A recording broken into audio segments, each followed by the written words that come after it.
आप सभी को नमस्कार। एक बार फिर शशि दुबे क्लासेज में आप सभी छात्रों का स्वागत है।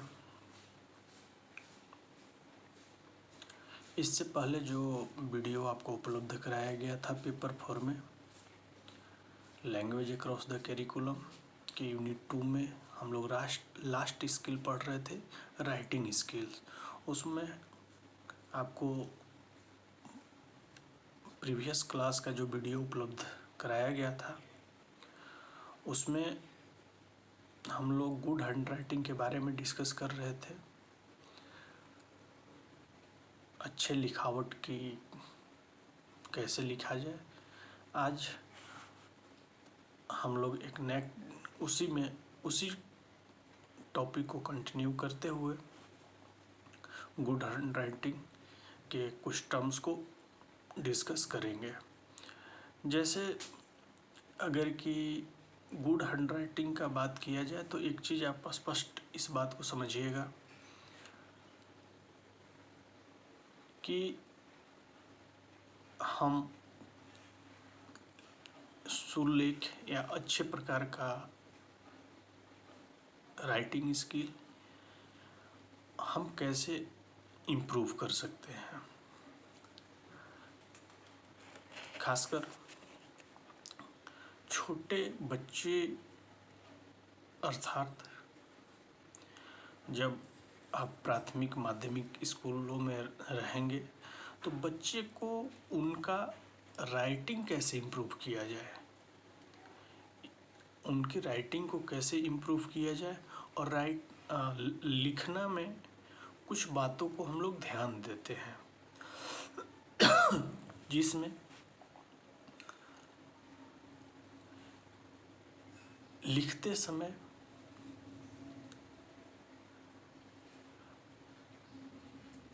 बहुत अधिक तेज नहीं लिखना है। वर्तनी या स्पेलिंग पे हमको विशेष ध्यान देना है। हम जब भी आपका राइटिंग कितना हम अच्छा रहे, एक बात यहाँ पे आप समझिएगा, लिखना आपका सुलेख कितना भी अच्छा रहेगा, लेकिन अगर कि स्पेलिंग मिस्टेक है, वर्तनी अशुद्धियाँ हैं तो वो राइटिंग स्किल या गुड हैंड राइटिंग अच्छा नहीं माना जाएगा। ऐसा नहीं है कि आपने बहुत सुंदर लिखे हैं और उसमें बहुत अधिक गलतियां अर्थात बहुत अधिक त्रुटियां आ रही है, जिससे कि आपका पूरा राइटिंग स्किल जितना भी अच्छा रहेगा और स्पेलिंग मिस्टेक है उसमें आपको आगे चल के दिक्कत हो सकता है। अब जैसे एक अगला टॉपिक है अनुलेख। हम जब सुंदर लिखावट की अभ्यास के लिए प्रतिलेख और अनुलेख का भी आश्रय लिया जाता है। अनुलेख का अर्थ किसी लिखावट के पीछे या बाद में लिखना।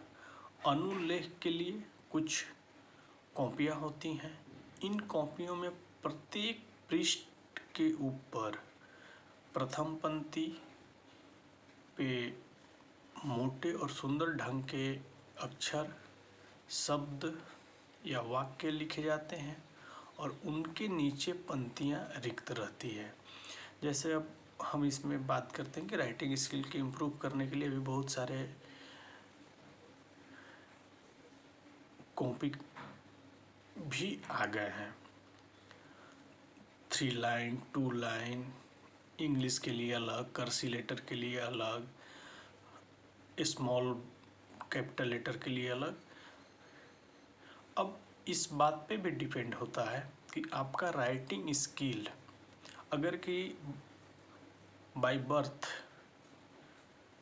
बाय नेचर या बाय जेनेटिक आप में राइटिंग स्किल की आर्ट होगा, आप में राइटिंग स्किल की आर्ट होगा तो आपका राइटिंग स्किल काफ़ी अच्छा रहेगा। जैसे एक एग्जांपल यहाँ पे हम लोग समझेंगे।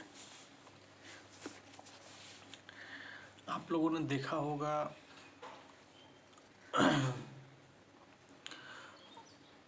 कहीं दीवार या रोड पे या कहीं जो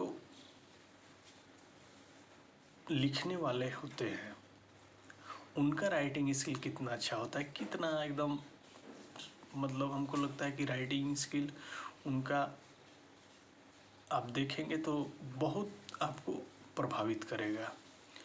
और एक चीज़ ध्यान रखिएगा, राइटिंग स्किल ऐसा नहीं है कि आप बहुत ब्रिलियंट हैं, जैसे individual differences, higher intellect, average और डल माइंडेड। ऐसा नहीं कि जो बच्चे हायर इंटेलेक्ट हैं, उच्च प्रतिभाशाली वाले बालक हैं, उनका राइटिंग स्किल अच्छा होगा, एवरेज वाले का उनसे थोड़ा सा खराब और डल माइंडेड वाले को उन खराब। ऐसा नहीं है। कभी कभी ये देखा जाता है कि जब छात्रों में इंडिविजुअल डिफरेंसेस की बातें आती हैं तो देखा जाता है कि कभी कभी जो डल माइंडेड या कम स्तर वाले बच्चे जो होते हैं उनका भी राइटिंग स्किल बहुत अच्छा होता है। जैसे हम बात कर रहे थे कि ऊपर की पंक्तियों को देखता है और छपे हुए अक्षरों के नीचे देखकर स्वयं अक्षर बनाता है।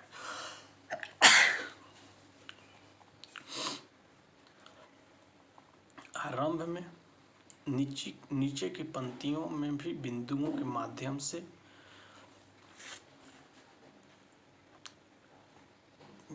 माध्यम से अक्षरों की रूपरेखा बनी रहती है और छात्र उस पर स्याही फेरता है। इसके बाद पृष्ठ के नीचे की पंक्तियां बिल्कुल खाली रहती है और छात्र स्वयं उस पर ऊपर मुद्रित अक्षर के अनुसार लिखता है। जैसे आप छात्र को उनके राइटिंग स्किल के लिए सिखा रहे हैं,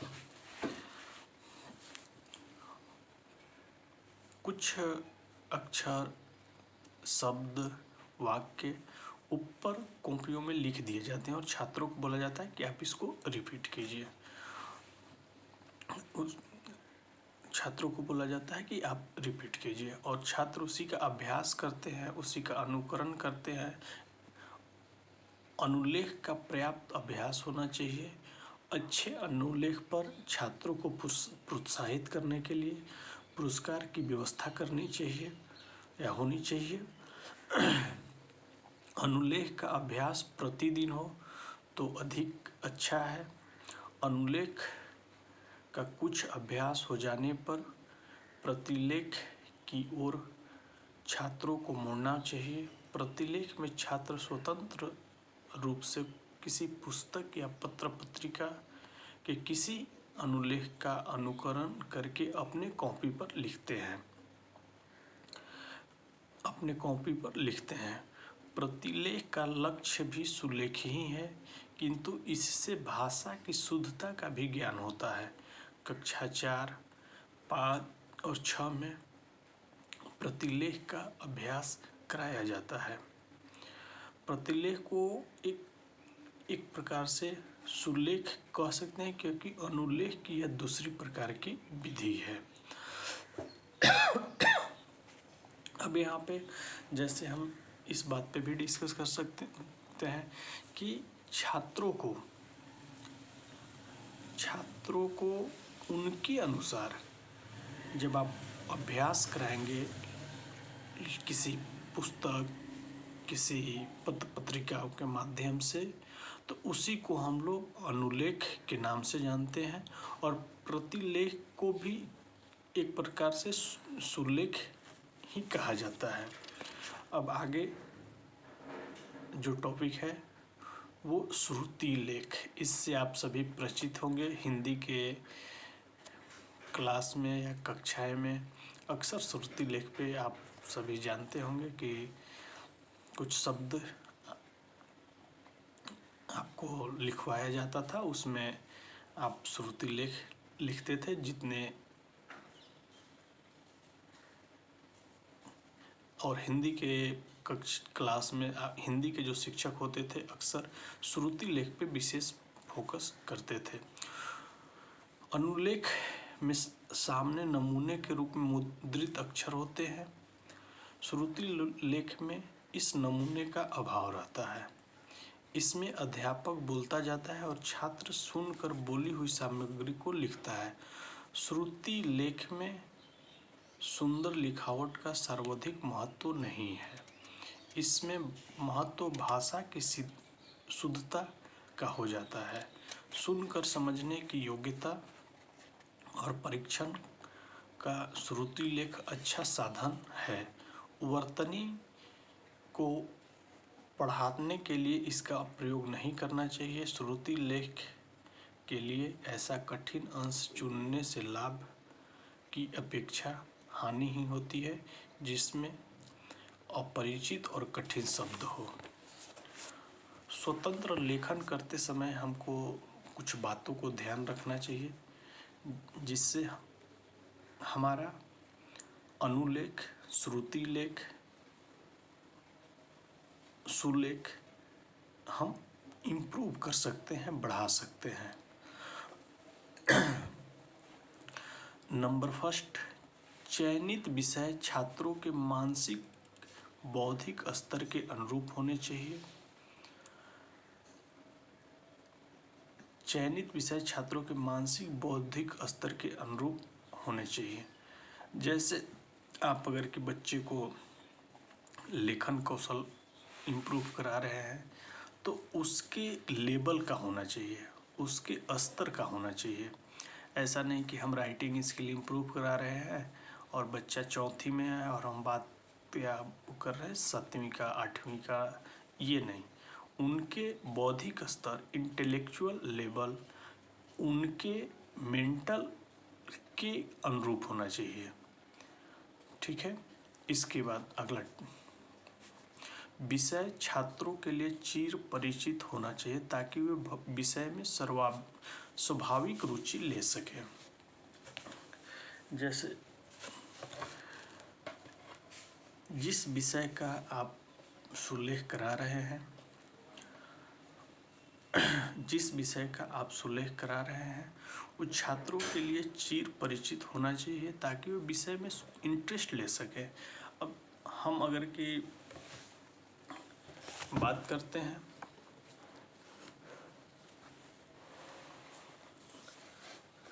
हम अगर कि 8 क्लास में अभ्यास करा रहे हैं और बात कर रहे हैं 11-12 का, तो वहाँ पे दिक्कत हो सकता है। इसके बाद पूर्व माध्यमिक स्तर पर वर्णनात्मक विषय को ही लेना चाहिए। जैसे पूर्व माध्यमिक स्तर पर मतलब प्राइमरी, अपर प्राइमरी में आप कह सकते हैं कि वहाँ पे जब भी हम बातों को लेते हैं तो माध्यमिक स्तर के अनुरूप ही हमको लेना चाहिए। उसके बाद प्रदत्त विषय के लेखन में प्रयुक्त होने वाले शब्द और अर्थ से छात्रों को लेखन के पूर्व ही परिचित करा देना चाहिए।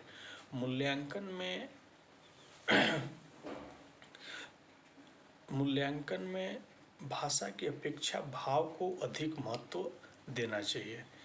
जैसे जब आप मूल्यांकन कर रहे हैं किसी का, तो वहाँ पे भाव से अधिक भाषा को महत्व देना चाहिए। किसी मेले का विषय देने से पूर्व छात्रों को मेले का भ्रमण कराना भी उचित रहेगा। इस प्रकार छात्रों में अभिव्यक्ति कौशल, एक्सप्रेशन स्किल के विकास में स्वतंत्र लेखन की महत्वपूर्ण स्थान होता है। अतः पूर्व माध्यमिक कक्षाओं के छात्रों को स्वतंत्र लेखन कार्य का अवसर अनिवार्य रूप से प्रदान करना चाहिए। कभी कभी हम छात्रों को अगर स्वतंत्र लेखन करने को बोलते हैं तो उनमें ये भावना विकसित होती है कि स्वतंत्र लेखन करते समय हमको किस किस बातों को ध्यान में रखना है, ये भावना छात्रों में विकसित होती है। लेखन कौशल के विकास की प्रक्रिया। लेखन कौशल के विकास की प्रक्रिया में जब हम जाते हैं तो इस प्रक्रिया में मुख्य 3 चरण, सोपान या स्टेप्स हैं। वो कौन कौन से स्टेप्स हैं? लेखन कौशल के विकास में मुख्य रूप से 3 सोपान माने जाते हैं। नंबर फर्स्ट, वर्ण लेखन, वर्तनी ज्ञान और आत्माभिव्यक्ति लेखन। ये 3 चरण माने जाते हैं। ये 3 कौन कौन है? वर्ण लेखन,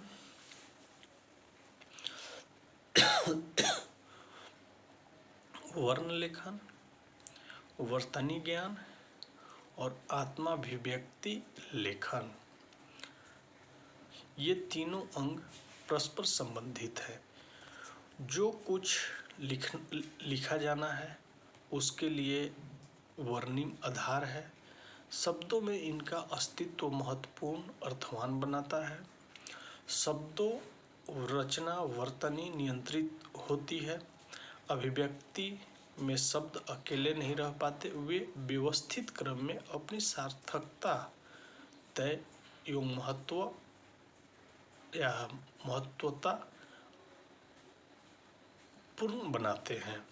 लेखन कौशल के अधिकार पाने के लिए भाषा में शब्दावली प्रयोग, वाक्य पर सक्रिय अधिकार होना आवश्यक है। इस आधार पर लेखन कौशल शिक्षण के उद्देश्य निम्नलिखित कहे जा सकते हैं। नंबर फर्स्ट, अध्यय भाषा के लिए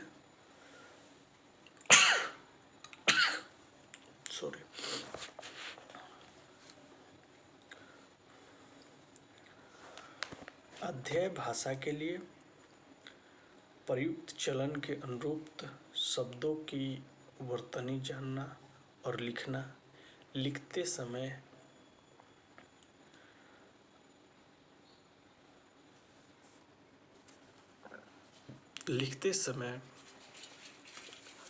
हमको विराम या फुल स्टॉप कहाँ पे देना है, इस बात का भी हम विशेष ध्यान रखते हैं। उसके बाद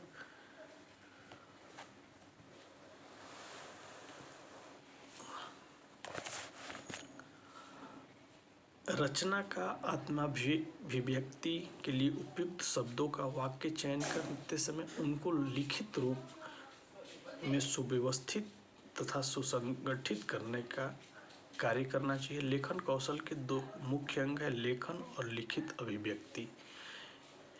एक यहाँ पे इस बात को भी समझिएगा कि लेखन कौशल की जो मुख्य 2 अंग है, पार्ट है, उसमें लेखन राइटिंग और दूसरा लिखित अभिव्यक्ति रिटेन एक्सप्रेशन। आप किसी भी शब्द को, अक्षर को, वाक्य को अगर कि आपकी अभिव्यक्ति नहीं होगी तो आपको लेखन कौशल में परेशानी या समस्या हो सकती है। लेखन शिक्षण, वर्ण लेखन शिक्षण, हम इसमें 2 मुख्य अंग आपको जो बताए हैं वो लेखन और लिखित अभिव्यक्ति। इसको ध्यान में रखिएगा कि लेखन और लिखित अभिव्यक्ति, राइटिंग और रिटेन एक्सप्रेशन किस प्रकार से, इसको हम आगे पीछे भी वीडियो में डिस्कस किए हुए हैं कि इसका किस प्रकार से एक्सप्रेशन या रिटेन राइटिंग एक्सप्रेशन होगा। वर्ण लेखन शिक्षण, लेखन शिक्षण के सुलेख साधन नहीं है, वरन साध्य है। लेखन शिक्षण आरंभ करने से पहले शिक्षकों को कुछ आवश्यक जानकारी होना अत्यंत आवश्यक है।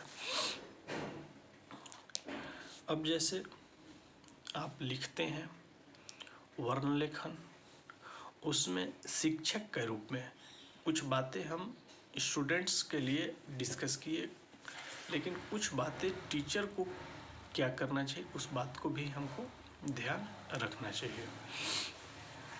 लेखन के शिक्षण में सुलेखन साधन नहीं वरना साध्य है। वर्ण लेखन शिक्षण आरंभ करने से पहले शिक्षक को कुछ आवश्यक जानकारी का होना अत्यंत आवश्यक है।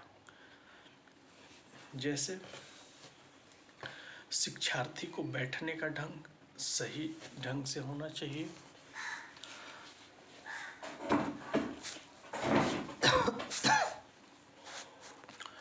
लेखन या लेखनी पकड़ने का ढंग सही ढंग का होना चाहिए। लेखन सामग्री, लेखन शिक्षण प्रारंभ अच्छे ढंग से होना चाहिए। अब जैसे लेखन शिक्षण की कई प्रणालियां हैं या कई विधियां हैं। इससे पहले भी हम थोड़ा सा विधि को डिस्कस किए थे, लेकिन यहाँ भी थोड़ा सा हम आपको रिवीजन करा दे रहे हैं। रेखांकन विधि, अनुकरण विधि, पेस्टोलॉजी विधि, मॉन्टेसरी विधि, सार्थक शब्द लेखन विधि, समन्वयात्मक विधि। इसको आप लोग समझिएगा कि किस तरह से हम लेखन विधि में कौन कौन से विधि को हम डिस्कस कर सकते हैं। इससे पहले भी आपको वीडियो में डिस्कस किया गया है और मेथड जब आप पढ़ेंगे तो उसमें आपका और अच्छे से क्लियर होगा। अब जैसे लेखन शिक्षण के लिए हम इस तरह से अब छात्रों के लिए लिखाने की जो रणनीतियाँ होती हैं, बच्चों के लिए कुछ विशेष रणनीतियाँ होंगी, उसके बारे में हम लोग डिस्कस करते हैं। इस बात की ओर हमें विशेष ध्यान देना है कि छात्रों को लिखना सिखाने में मनोवैज्ञानिक पद्धति का प्रयोग किया जाएगा। साइकोलॉजिकल सिस्टम को जब आप प्रयोग करेंगे,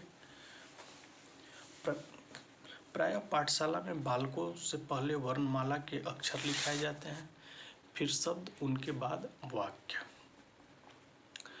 मनोवैज्ञानिक के अनुसार यह प्रणाली दोषपूर्ण है और इससे बालकों को कठिनाई उत्पन्न होती है। बालक जब पाठशाला में नामांकन या प्रवेश लेने आता है तो वह छोटे छोटे वाक्य में बोलना जानता है।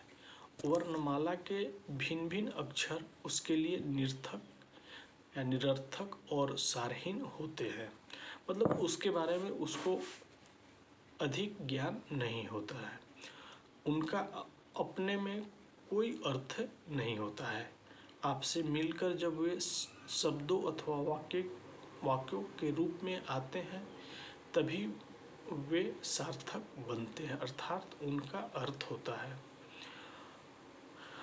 शिक्षार्थी या शिक्षा शास्त्रियों ने इस विषय में जो प्रयोग किए हैं उनके आधार पर बालकों को पहले सार्थक शब्द अथवा वाक्य सिखाया जाए।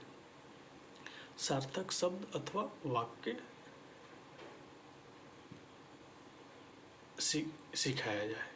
शिक्षा शास्त्रियों ने इस विषय में जो प्रयोग किए हैं उनके आधार पर बालकों को पहले सार्थक शब्द अथवा वाक्य ही सिखाया जाए। बालकों को अच्छा लिखने की प्रेरणा देने के लिए यह अच्छा होगा कि यदि बालक अपनी लिखावट के संबंध में स्वयं ही निर्णय दे। अध्यापक बालकों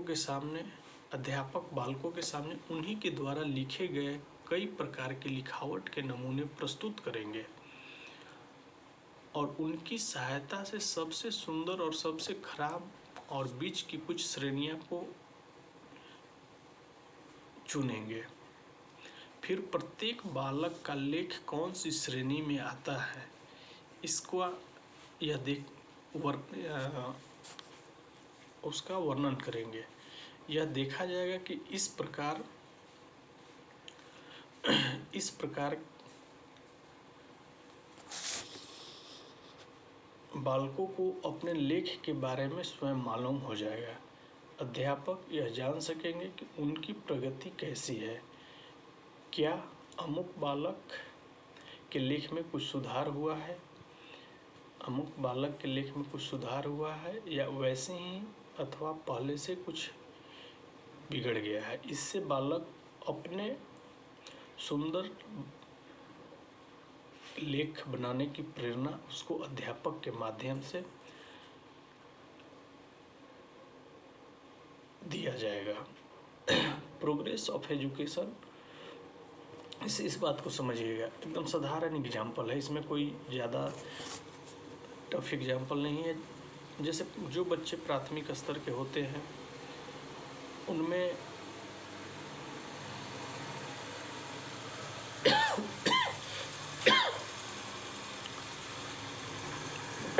जो सारे बच्चे का आप अपने क्लास में लेखन कौशल कराइए, उनमें जिन 3 ग्रुप उनका बांटिए। 3 ग्रुप जब आप बांट लेते हैं, जो छात्र बहुत अच्छा लिख रहा है, कुछ बच्चे सामान्य होंगे और कुछ बच्चे का राइटिंग खराब होगा। जो बच्चा का अच्छा राइटिंग होगा उनके लिए, जो बच्चा का थोड़ा सा कम मतलब थोड़ा सा खराब होगा, वो उस बच्चे को देख के अपने आप में इम्प्रूवमेंट करने का कोशिश करते हैं। जो बच्चे का बहुत खराब होगा उनमें हमको लेखन कौशल में उनका खास ध्यान रखना है। प्रोग्रेस ऑफ एजुकेशन के 1958 के एक अंक में लिखना कैसे सिखाया जाए इस बात पे कुछ अंक प्रकाशित की गई थी, जिसमें कुछ बातों को यहाँ वर्णन किया गया है कि कैसे बच्चों को हम लिखना सिखाएं। जिस समय बालक सीखने की आवश्यकता अनुभव करे उसी समय उसे लिखना सिखाया जाए। हाँ, एक बात बहुत अति महत्वपूर्ण है, जिस समय आप किसी बात को करने के लिए पूरी मेंटली प्रिपेयर हैं, कहने का मतलब मानसिक रूप से हम स्ट्रॉन्ग हैं, उस समय अगर कि हम उस काम को करते हैं तो उसमें जो आउटपुट आता है, आउटकम्स आते हैं, वो काफ़ी बेहतरीन आउटकम्स आते हैं। नहीं तो जब हमको मन किया हम छात्रों को लिखना सिखाना शुरू कर दिए, ऐसा नहीं। आप पहले इस बात को ध्यान रखिए कि छात्र या छात्राएं या बालक कब वह तैयार हो रहा है। लेकिन उस समय भी एक प्रश्न हमारे मन में आएगा कि छात्र रेयर केस में लिखने के लिए तैयार होते हैं, लेकिन हमको वैसा वातावरण निर्मित करना है कि छात्र लिखने के लिए जब उनको आवश्यकता अनुभव हो तो वह अपने आप को प्रिपेयर करें या तैयार करें। उपयुक्त स्थिति में बालक से समग्र रूप में लिखवाया जाए। छात्रों को लिखने के लिए उनको समग्र रूप से स्थान दिया जाए।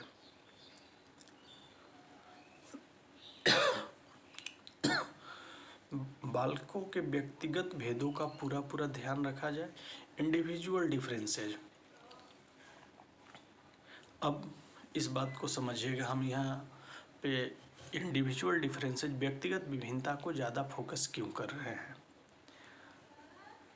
आपके क्लास में कितने प्रकार के छात्र हैं? 3 प्रकार के, उच्च प्रतिभाशाली, सामान्य और डल माइंडेड। राइटिंग स्किल में भी इसी तरह के छात्र आपको मिलेंगे।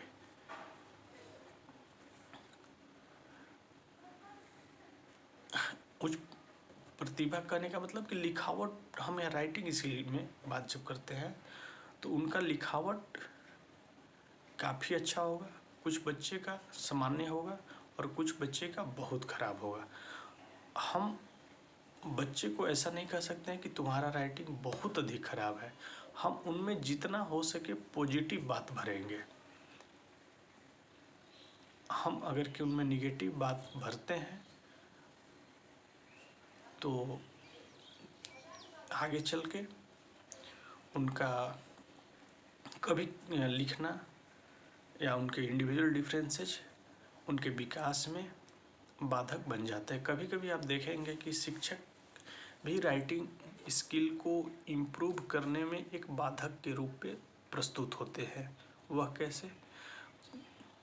जैसे बहुत सारे ऐसे शिक्षक भी होते हैं जो कि जब क्लास या राइटिंग स्किल कराते हैं, लिखाते हैं, तो उनका गति बहुत अधिक तेज होता है, बहुत अधिक गति क्या होता है? तेज होता है। उस समय गति अधिक होने के कारण आपके कक्ष में लगभग 2 से 3% छात्र ऐसे होते हैं जिनका गति तेज होने के बावजूद भी राइटिंग स्किल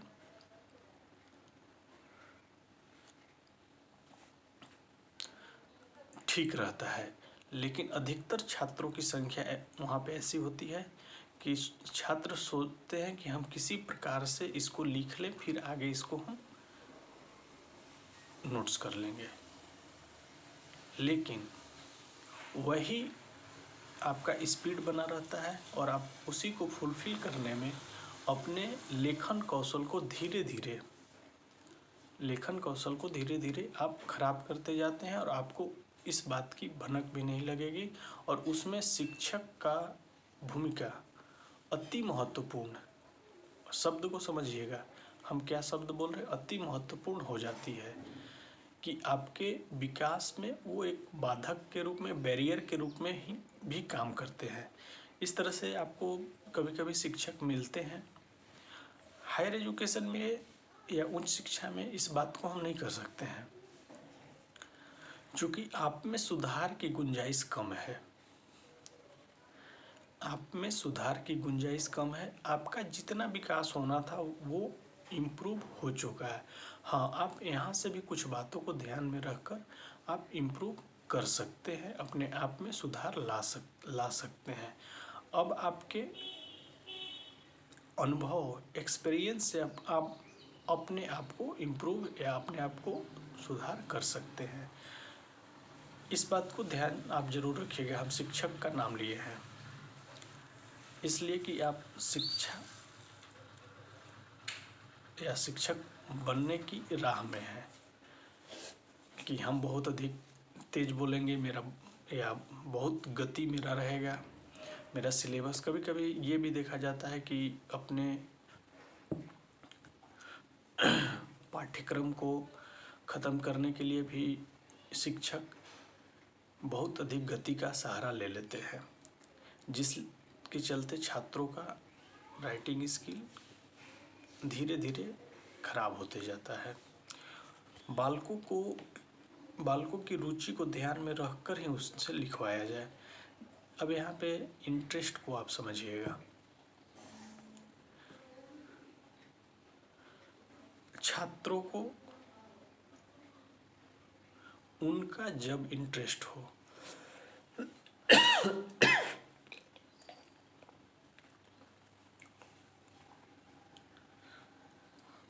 छात्रों को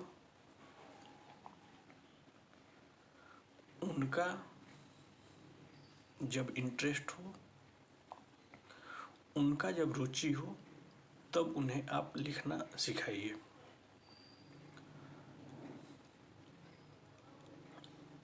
जब जिस छात्र में अगर कि आप एक बार इंटरेस्ट आप किसी भी छात्र में जगा देते हैं तो आप देखेंगे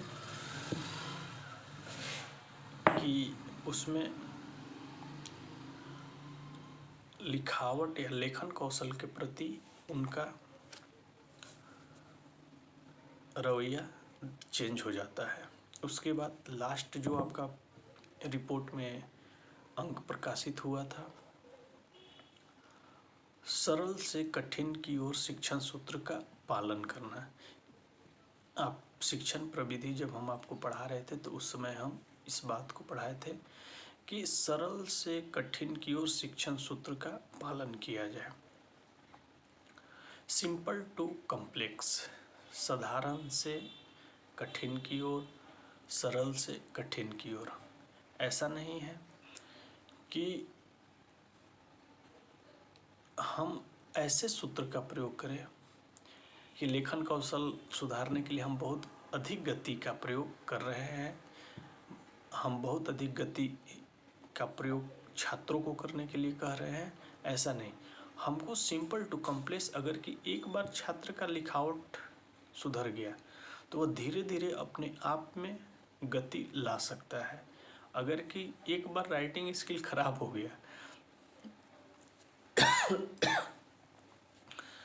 एक बार अगर कि राइटिंग स्किल खराब हो गया तो इस बात को भी ध्यान देना कि फिर उसको सुधारने में भी आपको अथक प्रयास करना पड़ेगा। इसलिए जब भी आप टीचिंग फार्मूला का प्रयोग करें तो सिंपल टू कॉम्प्लेक्स। ऐसा नहीं कि हम एक बार गति अपने आप लेखन कौशल में ले आते हैं तो मेरा राइटिंग स्किल इम्प्रूव हो जाएगा, ऐसा नहीं है। एग्जाम्पल समझिएगा इस बात को कि हम एक बार अगर कि अपने आप में हम गति ले आते हैं तो मेरा राइटिंग स्किल आगे चलकर खुद ही इम्प्रूव हो जाएगा, ऐसा बात नहीं है। इसलिए हम सरल से कठिन की ओर शिक्षण सूत्र का पालन करते हैं और इसमें विशेष ध्यान रखते हैं। लिखावट अगर कि मेरा अच्छा होगा तो जैसे जैसे मेरा अभ्यास बढ़ेगा वैसे वैसे हमारे अंदर कुछ बातें वर्तनी से संबंधित हम कम स्पेलिंग मिस्टेक करेंगे स्पेलिंग मिस्टेक मेरा कम होगा, हम वर्तनी या फिर आप कह सकते हैं आपका शब्द गलत नहीं लिखे जाएंगे, आप एरर नहीं होगा, इस बात को हम ध्यान में रखते हैं। इस तरह से इस वीडियो में आपको गुड हैंडराइटिंग स्किल्स के ही बारे में डिस्कस किया गया। इसमें जो प्रीवियस क्लास में आपको डिस्कस किया गया था उसी को कंटिन्यू किया गया है। स्वतंत्र लेखन करते समय किन बातों को हमको ध्यान रखना है, लेखन कौशल के विकास की प्रक्रिया,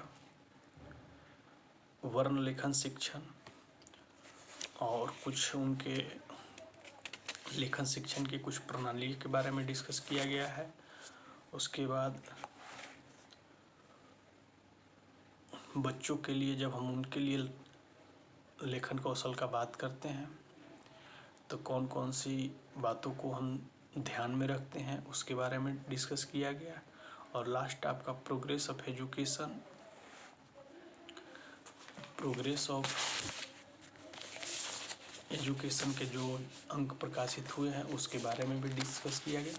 ऑल ओवर अगर कि आप कंक्लूजन निकालिएगा तो 2-3 बातों को हम फिर से रिपीट करना चाहेंगे। लिखने की गति को न बढ़ाएं, लिखने की या लिखावट के